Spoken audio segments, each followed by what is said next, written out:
Hi, Ellyse, and thank you so much for being here in my podcast. We are so happy to have you. You're also happy. I see you. So this is amazing. And I want you to tell us a little bit about yourself. Hi, Philip. Thank you for having me on your podcast. I really appreciate it. It's an honor to be on your podcast. My name is Ellyse Scott. I am a second-year grad student, and I'm majoring in interior architecture, potentially maybe focusing in on community regional planning, and my specialization is urban architecture and urban design. Wow, that sounds fantastic.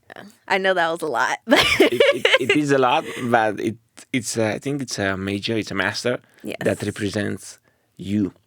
Because you are a very artistic person. In the same time, you're passionate about this social change impact, especially for BIPOC communities. So why not? Let's dive into your work, especially into the work that you do for people who identify themselves as Black. And maybe you can tell us a little bit about the two posters, the poster and the presentation, actually. The presentation that I was amazed to hear about, about the Black women in architecture, and the amazing poster about helping Black people from communities to literally improve their lives. Tell us a little bit more about this. Okay. I guess I'll start with the Black women in architecture. So that was, the 3-minute thesis, which was crazy. But I did Black women in architecture as my research because it started with me. I didn't get to see a lot of Black people in architecture growing up or in these different fields that were more spread out. So I wanted to do more research for myself and also just to look to see if there was people who looked like me in that degree or in that field rather. And I found a lot of information. It was a lot, but there's a lot of hidden information rather, that's not really recorded. So that's where it started from, is finding people and focusing in on women because I'm a woman, and seeing Black women who are in the field and what they're doing. And if it's really about, how do you say, just really doing community work, like community work, searching for like how many Black people in numbers were there in architecture before my time, because I know before now it wasn't called architecture. We were builders. That was our name, right? So it took me having to research that to find that information, because I knew through enslavement period that we built a lot of different things and we used our hands in different tools and aspects of it, but it's not talked about. So finding that information out really inspired me even more to go deeper and look for more information of like, where is my people at? Where are they at in architecture? Who is in architecture? Who is in community regional planning? Who is in policy? Who is there making all these changes, right? So then I found out that we were, unfortunately, 0.4% in the field of architecture, at least for Black women. And now today, I can say we made it to 500 in women, Black women in architecture as a whole. Like out of the whole world, 500 women only. So it's still a very small number, even though it is a very good success that we made it to 500, but it's still a very small number. And yeah, it's needed for us to continue to push women to be in these fields, because a lot of times as little girls we're told to like be in nursing or like these helpful fields that are like helping people and nursing them, and like teachers, or like what's some other fields that are told that it brings like the motherly aspect out, instead of like having fields that are like more about like construction or like mathematics and things like that, things that are considered a man's job or a man's role. Doesn't mean women can't do it. We can do it. It's another step for us being in a field like architecture that's mainly ran by men, and predominantly white men at that. But it was a stepping stone. Doing research, I feel like I'm going all over the place, but doing research for Black women in architecture and seeing what they went through and focusing in and looking at what I'm going through is like the same thing, but it scares me, but it gives me encouragement that I'm like, okay, they still made it, right? I can do it. It is going to be a hard pathway for me going through these trials and tribulations, the same thing they did like over 50 years ago and more than that, if you want to take it all the way back to enslavement. But yeah, I'm trying to think of anything else. I'm nervous. Trying to think of anything else from my research that when I spoke. It's amazing. I want to touch a little bit about the causes that make the society to look so disproportionate in terms of women in architecture, and especially black women in architecture. And you said something about the fact that we are raised as children, especially the women, to orient themselves mostly to professions like nursing or teachers, or things that, like you said, help, like, maybe better said, like put into the light that femininity, that. But it's exactly how you put it. We can do more than this, and it's not. This is a stereotype, Right. that unfortunately blocks a lot of women to go into those professions. Right. Because in reality, there's no such thing as professions or careers for men or careers for women. Right. You are free to choose whatever you want. So did you feel that in your childhood, especially? Because you are here, you are in architecture right now. Did you feel that your parents wanted to push you in another profession? No. No. They always pushed me to go for architecture. To push you. Yeah. That's fantastic. Yeah. Because I'm thinking, how can we solve this? Because right now we look at the data, and like you said, it's 0.4. Sadly, 500 women in whole America. It's too little. How can we do to increase this number? Well, for the women that I did meet at the conferences I went to, it's through NOMA. So that's the National Organization of Minority Architects. And, well, I met women and men there, but it was great to see that there was people who looked like me there. But the women I did meet started different programs and nonprofits for women. Some of them were called 400 Forward, by Tiffany Brown. There's another one called 500 Women Forward, like just different initiatives like that, and can start to help more Black girls to see like, oh, I see people who look like me. I can do this. And that's what their main thing is like talking to young girls all the way, I think, from middle school up in through college to help them get licensure and like learning about what architecture even is from like a different aspect other than what is really taught to us, because it's different how they teach it in school versus like actually being hands-on about it and like learning it, especially from a person who comes from a similar background of you, and teaching it and like understands where you're coming from. It's very different. And that's another thing I've been learning is like the way I think is very different than a lot of people, especially with my background and knowing more about my history and facts and wanting to bring that in with architecture is very different. And that's the other thing I've found in my research is more history, not just only about Black people being in architecture or being our rightful name is being called builders. Before even architecture or being an architect came about, we were called builders. So I found a lot of history dating back from Africa of like the work that we did and like just different societies that is not really talked about in history books today. That's why I always say that ethnic studies, Black studies, however you want to call it, it matters, right? We need our history in our books, in our textbooks. We need to talk about it. We can't wait until college to understand like what has actually happened in the world now. We need all the facts, everything from, just everything. Everything that we learn, like we can't have hidden information, like things that are important, especially when it's to a person's cultural background. I feel like you will be able to find yourself more knowing more about yourself when you know more about your history. And especially if it's being taught in schools, then also that will make when we're younger, they always say, oh, sharing is caring and love everybody. That is true, but that's not taught from a different perspective of like understanding why you should love everybody and understanding why sharing is caring and why we need to sit down together and have these difficult conversations about race, ethnicity, equity, equality, all the above, to understand where another person is coming from. And it comes all the way down to respect. What is respect? People don't understand that nowadays. A lot of times is like, what is the basic means of respect? And we need that every day. You should be able to respect a person from besides how they look and what you're seeing from them. You should be able to just talk to them as a person and not always just going based upon stereotypes of what you think you know, because you don't know that person, or things that maybe you've experienced before. Like, just judge a person from like how they act towards you right in that moment.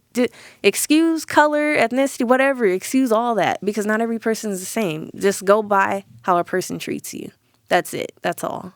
Totally. So beautifully said. So beautiful said. And also be curious. Yeah. About that person, no? So to openly engage in a conversation with that Exactly. person without stereotypes and prejudice and so on. Very well said. So I'm hearing from you that it's this part that should be fixed, the history, because as a black person, if you read a book but you don't find yourself there, you'll think that this profession is not for me, because there is nothing about black architects in literature, in history, in Right. although you did a lot, you know. Right. So history part, and also we don't have this, because this is not 100% in our control. But what's in our control is exactly like what Tiffany, you said. Yes, Tiffany Brown. Tiffany Brown created an NGO, no, about helping women and black persons, to be aware that they are made for this, that they can do this. Right. That's fantastic. Yeah. Wow. Tell me more about the other project that you work on, about communities, environment. Okay. Sorry if I go off No, topic. it's I feel like perfect. I'm like It's perfect. all over the place. It's beautiful like this. So the other project, I'm trying to think. I wish I brought my notes with me, but my other project had to do with transforming the environment through the community lens, right? So looking at solutions for the environment, like things that are, when you're looking at your environment, the things that you're seeing also affects your mental and physical wellness, right? And physical being as a whole. So I talked about how we need to come together as a community and making sure that we're helping communities who are in need, and not just continuously giving back to white communities that don't necessarily need the help right now. And that's been a constant conversation, is like, what does sustainability look like? What is equitableness look like? What does environmental awareness look like? And all these cool topics and big words are being used, but they're not really explained and what it means. And I believe that, and know for a fact, that BIPOC communities have been doing environmental sustainable handling sustainable and environmental issues for past generations on. It's never been a trendy topic that is just happening now, to like recycle. What materials are we using in a building, right? It's always been there, but we're excluded out of the conversation. Why? There's no reason why. Sustainability has never been a white conversation. It's always been an everybody conversation. Everybody's opinions and experiences matter when it's at all on the table. Everybody needs to come from different aspects and understanding from a conscious perspective of what is being handled in the community, rather if it's policies, rather if it's materials being used, who gets what communities need it. I don't understand why we're not giving to communities that are in need, and why are we still talking about how BIPOC communities are the main communities that are getting harmed by social waste, disasters, air pollution. Why? Who built these communities? Who pushed these communities into these other areas that are surrounded by freeways, surrounded by cars and traffic and all these other things, waste management and like different facilities that purposely cause health issues. It makes zero sense why that is happening. So I talked about that and making sure that we create a plan for it and how to take action, meaning understanding about environmental justice issues and principles, understanding how we can take action as a community together. And it means like erasing racist policies, taking all of those out, looking for every aspect of where racist policy can be, understanding the perspective and experience from BIPOC and how to be an ally and not just clapping and being there. Like, it's not about clapping and just being in the room anymore. It's never been about that. Let me correct that. It's never been about you just being there, sitting there and listening to a person of the BIPOC community talk. It's, are you listening? Right? You need to listen and actually take action and take it back to your community, not just be there just so you can be like, oh, I'm a witness. I was here today and I listened to a Black person talk today and it was amazing. Okay, what else are you going to do to help? Are you going to do anything? That's the question. Totally. Actions speak louder than words. Exactly. We need to take actions to help the Black communities, not just listen. Right. All BIPOC communities, because everybody, we're in need. We're, especially like with Black and Brown, you know the whole thing about with Black and Brown communities, we always have like just different issues. That's the main thing that's always talked about. We always have like the main health issues going on for whatever reason because of what our environment is surrounded. And I feel like for me, when I talk about that, I want to transform the environment we're seeing. Like what we're seeing as a whole, like everything from like, I don't know, parks, trees, grass, buildings, everything we're seeing in our community to make it better. Because I feel like if you can start to change what you're seeing, you affect the mental part of your brain, right? And that leads to the physical part of your body to be well. You need to be well every day, right? And we are as a whole. You should be able to find different things in your community to make sure the wellness of your body is upkeep, right? Is keeping up with itself. And yeah, just continuing that every day, I just feel like that's going to lead to a better life as a whole, better connections with people, better trust within the community, not just like with our community as a whole, like just that one city, but like outside, the members of the outside community, government, city members, people who are in these leadership positions that can make change happen. And with those people who are in those higher positions, have to invite community residents in those spaces to listen to them. Because you only do so much research. Research can get you a far ways enough. But if you're not talking to anybody, if you can't talk to them and like see what's actually happening at that point now and what the members want to see, then how are you doing something for the community? You can't talk about, oh, I'm doing community engagement for the community without talking to the community. So well said. So as I want to touch on two things. First of all, about the fact that I'm like a psychologist, I work a lot with people's minds, you know, and you try to change people by working with their minds, but you forget that once you finish that therapy session, they come back in the same environment. Right. In the same neighborhood that may be polluted, maybe with a lot of trash, may not have beautiful parks, beautiful streets. So it's inevitable that they will be effective. Right. And talking about also on the positive side, to my mind right now comes a graffiti that we have here in Eugene about. I believe there are two hands, one black hand and one white hand, touching each other, you know, and it's written there, so much God loved the world that all are welcome and all are loved, or something like this. You know, that one inspires me every day, you know, when I see it.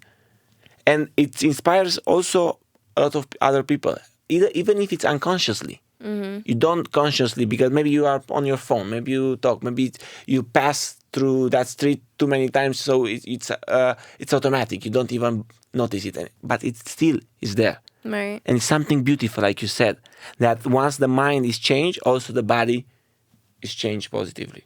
So this is amazing, and I applaud you, you know, and I appreciate you for doing this.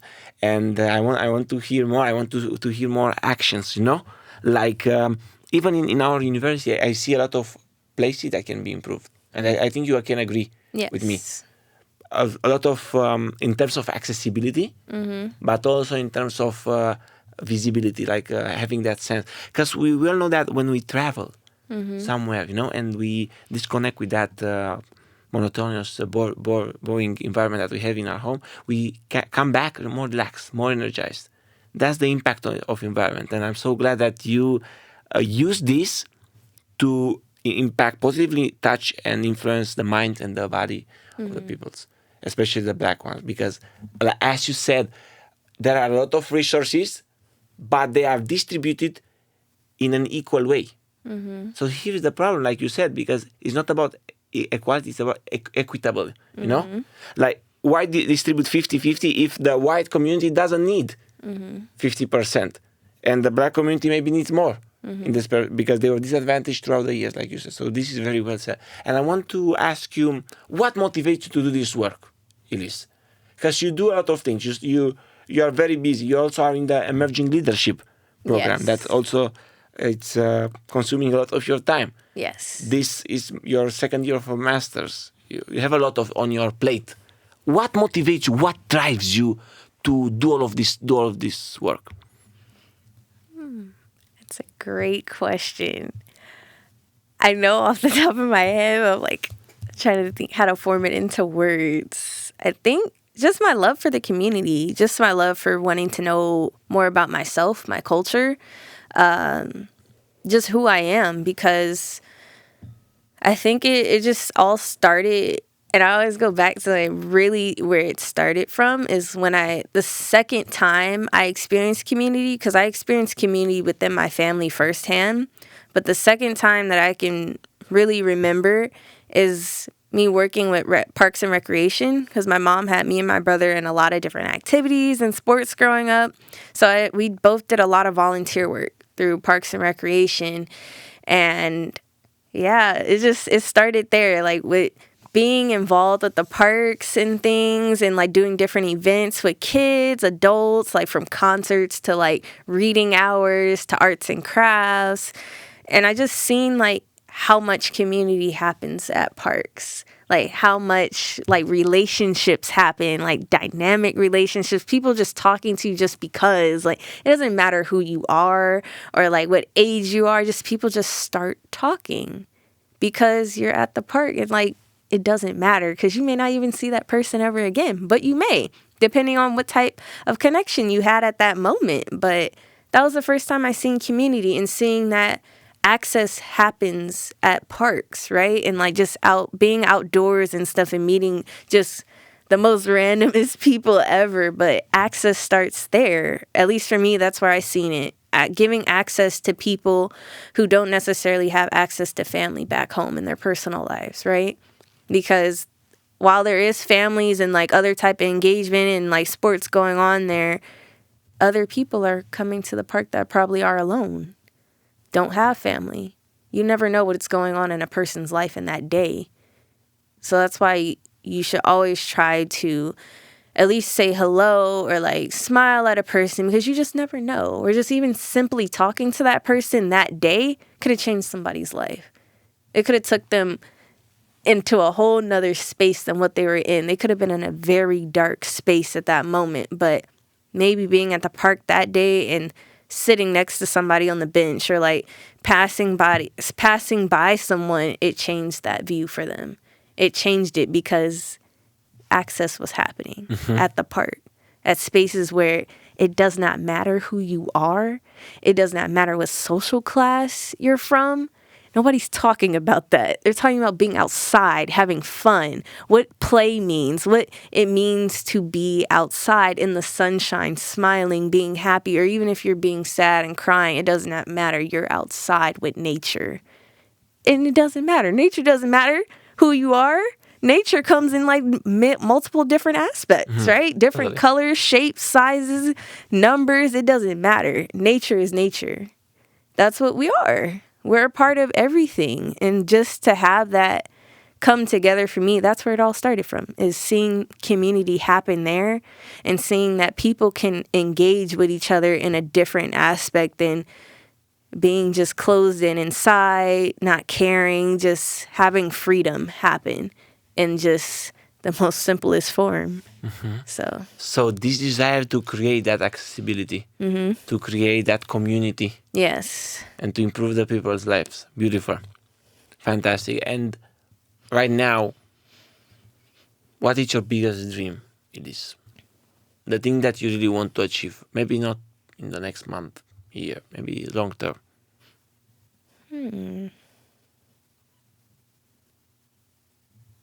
My biggest dream? Yes. Wow. Tough question, huh? I know, yes. My biggest dream. Wow. I would say continuing to create access for people. I really want to continue that in my life's work, is creating access for people and communities, especially BIPOC communities, to give them access to each other, to make them feel like they belong in the space, to have a space for them, to give things like parks or buildings or spaces to be available for BIPOC communities to have that connection, rather if it's activities happening, just resources. I really want resources to be in these communities that are needed. I want to see change happen, and not just change like, oh, you changed the color of your shirt that day, or like they changed the wall to make a mural, but that's not really enough. I need healing to happen. I need action. I need people to change their mindsets and what they think about BIPOC communities, and helping them, and being what it means to be an ally for the BIPOC communities, what it means to stand together when you have total opposite viewpoints, right? And knowing that it's okay to stand together in that. You can still have different viewpoints, but it's okay. And knowing, where boundaries are. I really want that. I feel like that's a round the way answer, but I really just want to continue creating access for BIPOC communities and giving them resources as a whole. That's one of my biggest dreams, is, to continue working with communities. Beautiful. I wish you good luck, and I'm sure that 100% that you're going to achieve this dream. Thank you. You have the resources to do Yes. this. I'm wondering also, because we also talked about this when we were in leadership, about your family and about the fact that your family started from the bottom, and now they're entrepreneurs, both of your parents, right? So I'm wondering why some people don't have the resources, the right environment, because they didn't have the right environment, but still make it. Of course, it's beautiful to have a very productive and supportive environment. We all want this. But how come that people who don't have that environment still make it? What do you think it's there, in your opinion, that make your parents succeed? And basically, if we look at other people, keeps them stuck in that victim mentality. Oh, you're going deep today, huh? Yeah, so both my parents came from LA, so South Central LA and Compton. And a lot of people don't know that. They automatically assume that everything's like all great, and where they came from, where we are at now is where we started from. Or at least where my family started from. Like, that wasn't the case. They came from LA, and I can't really say, like, it's very hard because everybody's experience and what they're experiencing at that point where they are is very different. And you can't necessarily say, like, oh, just because you made it, like, somebody else is going to make it. But at the same time, I still feel like you can look at multiple people who have made it out of that area, or out of, like, more impoverished areas, right, in neighborhoods. There's people who did it. It doesn't necessarily mean you can't, maybe based upon what you're going through, or like maybe there's things that have stopped you along the way. Yeah, it's a tough question. Oh man. how how are people able to make it? I'm going to speak for my parents. Yes. So I'm going to speak from my parents' point of view. I feel like they made it because of their mindset. Because they had a goal they wanted to do. They wanted to make sure they were able to supply me and my brother with a better life. And by better life, I mean like better access, better quality of things, better schools, because of what they experience. The things that they experience are kind of quite scary, right? Thinking about what they've went through of like seeing their friends die. Like, I mean, like literally sitting by their friends being lifeless, right? Yeah, and like having schools where like fighting is continuously an ongoing thing, not having food resources, looking at the community and just like feeling that heavy weight that like it's not going to change, right? But they wanted to be that source of change. They wanted to make sure that me and my brother seen that you can, no matter what is going on, you can still move past if you have goals, if you have things in mind that you want to do, that you can always continue to do it no matter what obstacles are in your way, right? And yeah, I feel like it was their mindset. They had goals.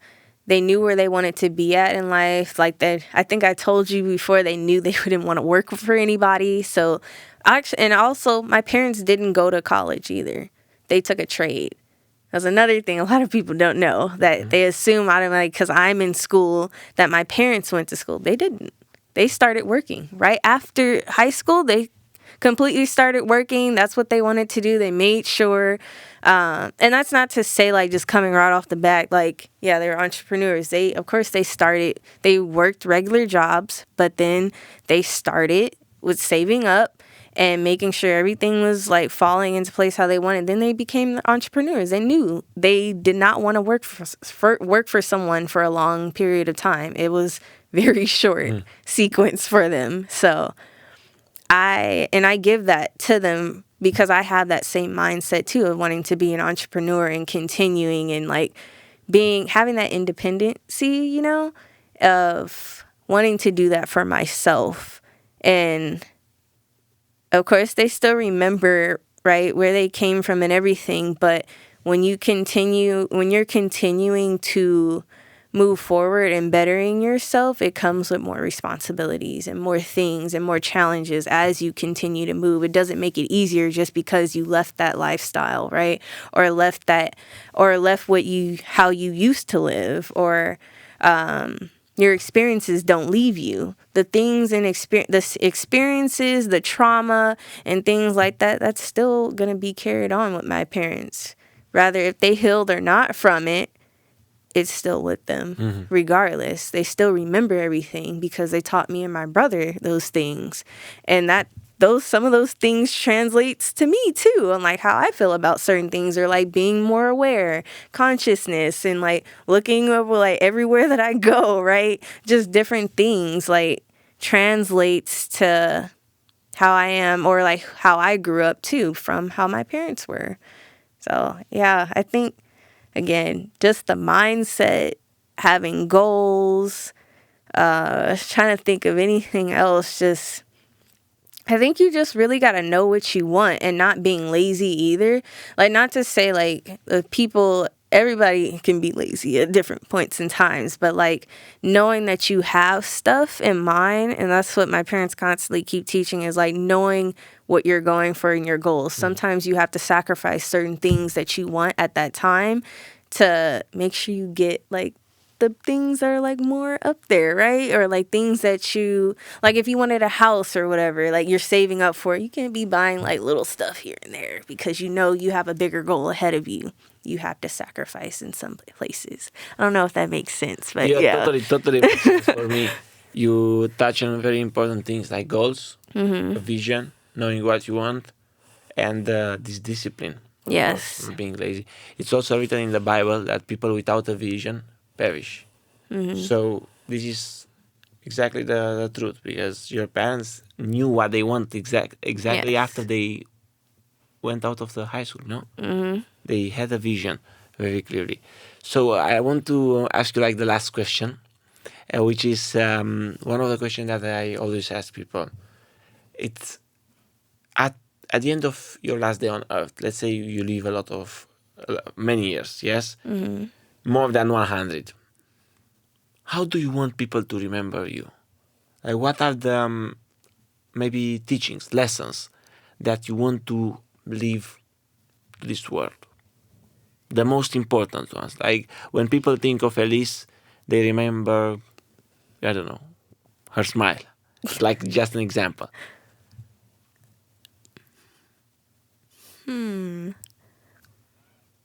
What do I want people to remember me by?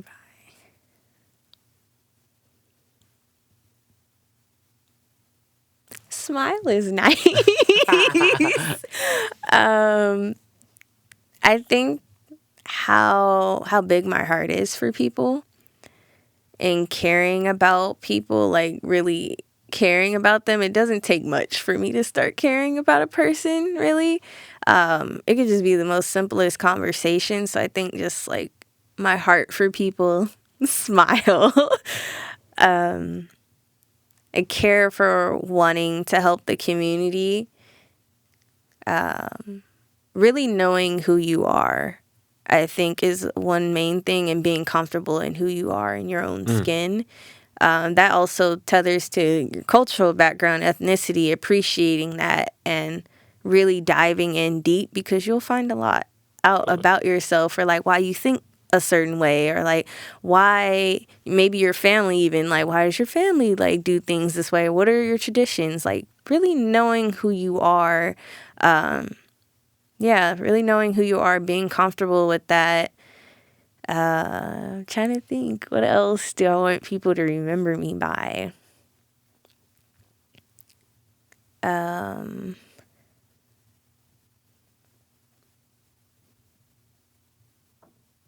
I think there's a certain lightness and simplisticness of like myself, of like just loving nature and wanting. I always tell you I miss the beach and the sun.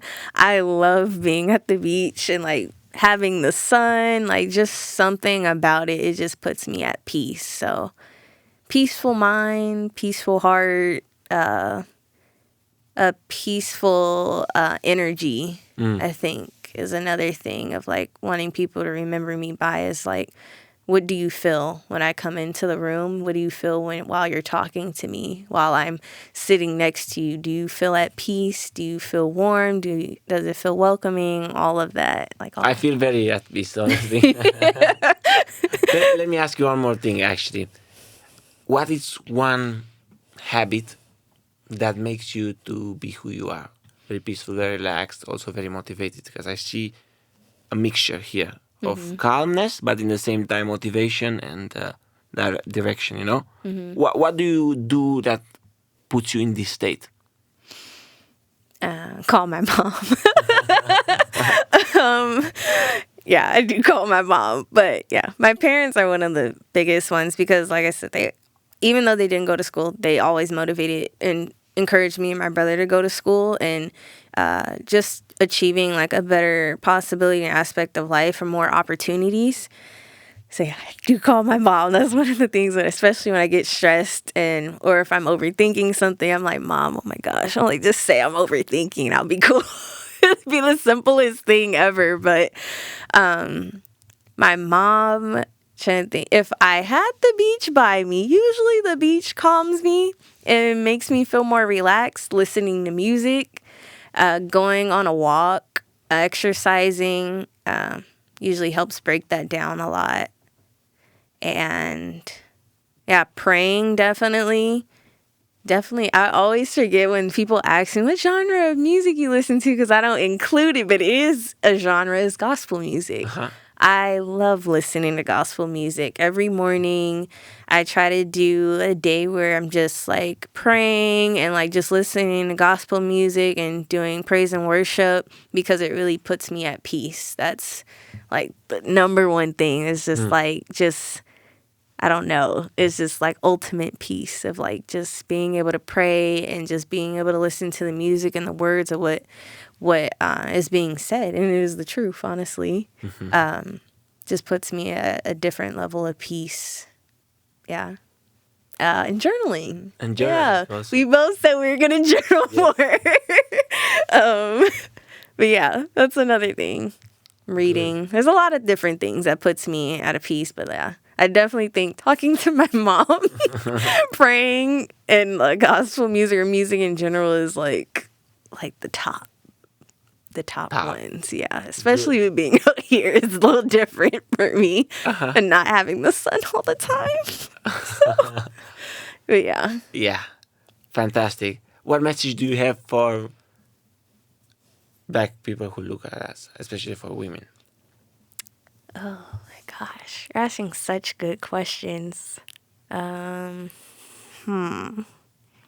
What message?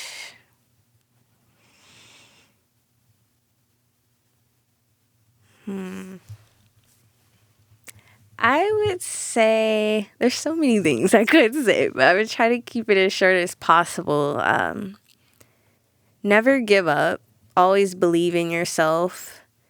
Don't think because you're experiencing obstacles and other adversity at that moment right now that you'll never get through it. And it still may happen.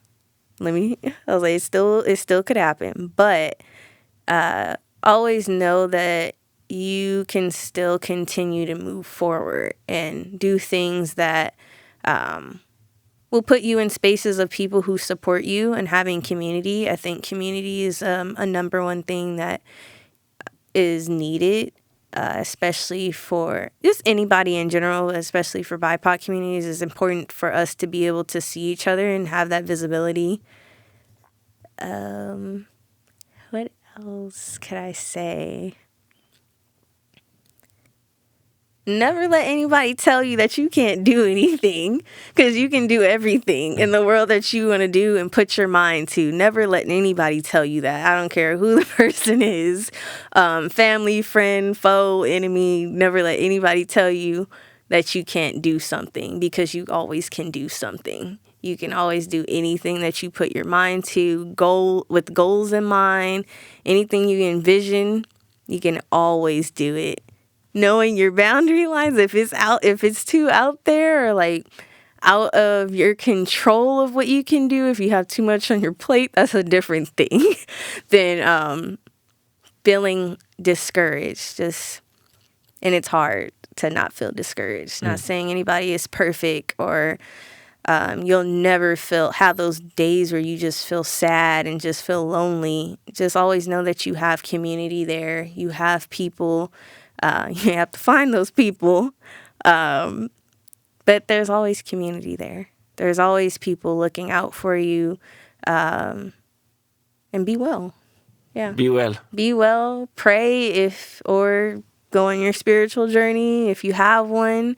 Find something that keeps you at peace, that keeps you away from all the noise that's going on in the world, because there is a lot of noise. Totally. People think that a lot of times that, yes, this world is very ugly and there's a lot of issues in this world and there's nothing to be happy about in this world, but I still find beauty somehow in this world. There's still something beautiful about being in this world and still being on this earth today. And I feel like every day you wake up is another day to try again. It's a new chapter, new page. You have another chance to improve your life, improve yourself, do better. I don't know if you need to forgive someone, if you need to be the one to say sorry to someone.